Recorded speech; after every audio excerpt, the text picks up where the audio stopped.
ഇന്ന് ഞാൻ പെരിന്തൽമണ്ണയിലാട്ടോ. അതായത് എൻ്റെ കൂട്ടുകാരൻ്റെ കല്യാണത്തിൻ്റെ റിസപ്ഷനാണ് ഇന്നൊരു 4 മണി തൊട്ട്. അപ്പോൾ ഞങ്ങൾ ഇന്ന് അങ്ങോട്ട് പോകാനുള്ള പരിപാടിയാണ്. കൂടെ കൂട്ടുകാരന്മാരൊക്കെ ഉണ്ട്. ഞാൻ അവനെ വെയിറ്റ് ചെയ്തുകൊണ്ട് നിൽക്കുവാണ്.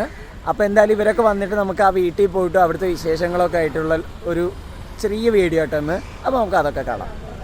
അപ്പോൾ ഇതൊക്കെ എന്നിട്ട് എൻ്റെ കൂട്ടുകാർ. ഇവൻ സുധീഷ്, ഇവൻ വിഷ്ണുയുടെ ഹായ് പറ.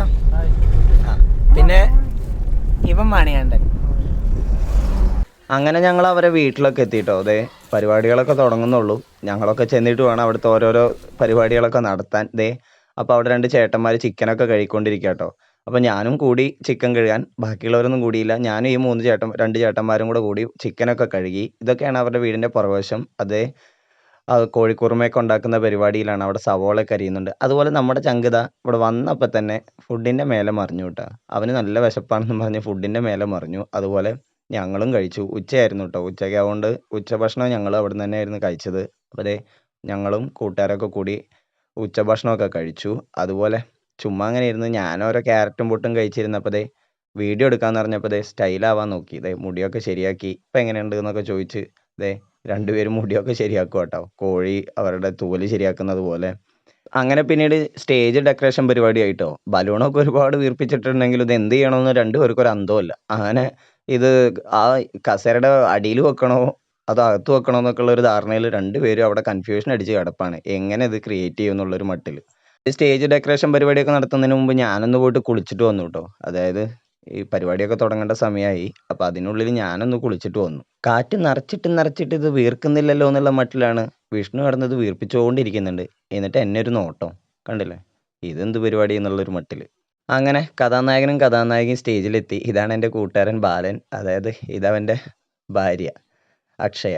അപ്പോൾ ഇവർ 2 പേരും സ്റ്റേജിൽ വന്നിട്ട് എന്തൊക്കെയോ പറയുന്നു. അതുപോലെ അവരുടെ ഫോട്ടോ എടുക്കലൊക്കെ തുടങ്ങി. ഇതവൻ്റെ അളിയനും പെങ്ങളൊക്കെയാണ്, കുഞ്ഞൊക്കെയാണ്. അപ്പോൾ അങ്ങനെ അവർ ഫോട്ടോ എടുക്കലൊക്കെ തുടങ്ങി. പിന്നീട് അങ്ങോട്ട് ഫോട്ടോത്തിൻ്റെ പരിപാടിയായിരുന്നു കേട്ടോ. നിൽക്കാണ്ട് ഫോട്ടോ എടുക്കുമായിരുന്നു എല്ലാവരും ഫാമിലിയുടെ കൂടെ. അങ്ങനെ ഫുഡ് എന്ന് പറയുന്നത് നെയ്ച്ചോറും ചിക്കൻ കുറുമയായിരുന്നു കേട്ടോ. ഇതാണ് വെപ്പുകാരൻ. അതുപോലെ ഇതാണ് നെയ്ച്ചോറും അത് ചിക്കൻ കുറുമയായിരുന്നു. കുറുമയൊക്കെ അങ്ങനെ അടിപൊളിയായിരുന്നു കേട്ടോ. സെറ്റായിരുന്നു. ഫുഡൊക്കെ അടിപൊളിയായിരുന്നു. പിന്നെ ഫുഡ് സപ്ലൈൻ്റെ കാര്യത്തിൽ അവൻ്റെ നാട്ടുകാർ ഭയങ്കര കട്ട സപ്പോർട്ടായിരുന്നു കേട്ടോ. ഫുൾ ടൈം, അതായത് അവിടെ ഫുഡ് സപ്ലൈ തുടങ്ങിയിട്ട് അത് അവസാനിക്കും വരെ ഇവർ കട്ട സപ്പോർട്ടായിട്ടുണ്ടായിരുന്നു. അതുകൊണ്ട് അവർക്ക് ഭയങ്കരമായിട്ടൊരു താങ്ക്സ് പറയേണ്ടി വരും. അങ്ങനെ ഫുഡൊക്കെ കണ്ടു വന്നപ്പോഴാണ് ഇവിടുത്തെ ഫോട്ടോ എടുക്കൽ ഇനിയും കഴിഞ്ഞിട്ടില്ല. എൻ്റെ കൂട്ടുകാരൻ മണികണ്ഠൻ എല്ലാവരും വെച്ച് ഫോട്ടോ എടുക്കുകയാണ്. അതായത് ഒരാളെയും വിടുന്നില്ല അവൻ. കൂടെ സുധീഷും നിൽക്കുന്നുണ്ട് എന്തൊക്കെയോ പറഞ്ഞു കൊടുക്കാൻ. കണ്ടില്ലേ. അതുപോലെ ഇത് തീർന്നിട്ടേ ഇല്ല. അങ്ങനെ ഞാൻ എന്ത് ചെയ്തു, ഇനി ഇവരുടെ ഫോട്ടോ എടുക്കലൊക്കെ കഴിയട്ടെ എന്നൊക്കെ വിചാരിച്ച് ഞാൻ അവിടെ ഒരു കസേരയിൽ ഇരിപ്പായി. അങ്ങനെ ഞങ്ങളുടെ ഫോട്ടോ എടുക്കൽ എത്തി. ഞങ്ങൾ കൂട്ടുകാരെല്ലാവരും നിന്ന് ഫോട്ടോ ഒക്കെ എടുത്തു. അങ്ങനെ ഞാനൊരു വീഡിയോ ഒക്കെ എടുത്തിട്ടോ. അങ്ങനെ ഞങ്ങൾ ഫുഡൊക്കെ കഴിക്കാൻ തുടങ്ങി. ഞങ്ങൾ 6 പേരിരുന്ന് നല്ല തട്ടലാട്ടോ അവസാനം ഇരുന്ന്. അതുകൊണ്ട് ഞങ്ങൾ നല്ല എനിക്കുണ്ടോ വിളമ്പി തരുന്നു സുധീഷ് കഴിക്കെന്നും പറഞ്ഞുകൊണ്ട്. അങ്ങനെ ഞങ്ങൾ ഫുഡ് അടിയൊക്കെ തുടങ്ങി. അപ്പം ഞാൻ ഫുഡ് അടിക്കുന്ന ഓരോരുത്തരെ കാണിച്ചു തരാം കേട്ടോ. ഫുഡ് കഴിക്കുമ്പോഴും ഞാൻ വീഡിയോ എടുക്കുന്നു എന്ന് പറഞ്ഞ് സുധീഷ് ഭയങ്കര ചിരിയാട്ടോ. അതുപോലെ അവൻ്റെ കോമാളിത്തരം ഇപ്പോഴും നിന്നിട്ടില്ല. അങ്ങനെ ഞങ്ങൾ അവിടുത്തെ പാത്രങ്ങളും കഴുകി അവിടുത്തെ വേസ്റ്റ് എല്ലാം പെറുക്കി ഞങ്ങൾ ആ ഒരു സൈഡിലിട്ട് വേസ്റ്റും കത്തിച്ച് എല്ലാ ഫ്രണ്ട്സും ഒരുമിച്ചിരുന്നിട്ടാണ് വേസ്റ്റ് കത്തിക്കുന്നത്. നോക്കിയേ, യൂട്യൂബിൽ നാളെ വരുമെന്ന് പറഞ്ഞിട്ട് ഓരോരുത്തർ കയ്യൊക്കെ പൊക്കി കാണിക്കുന്നുണ്ട്. കണ്ട, ചിരിച്ചൊക്കെ കാണിക്കുന്നുണ്ട് ഓരോരുത്തർ. അപ്പോൾ ഞാൻ കുറച്ച് വൈഫിനുള്ള ഫുഡും എടുത്തു.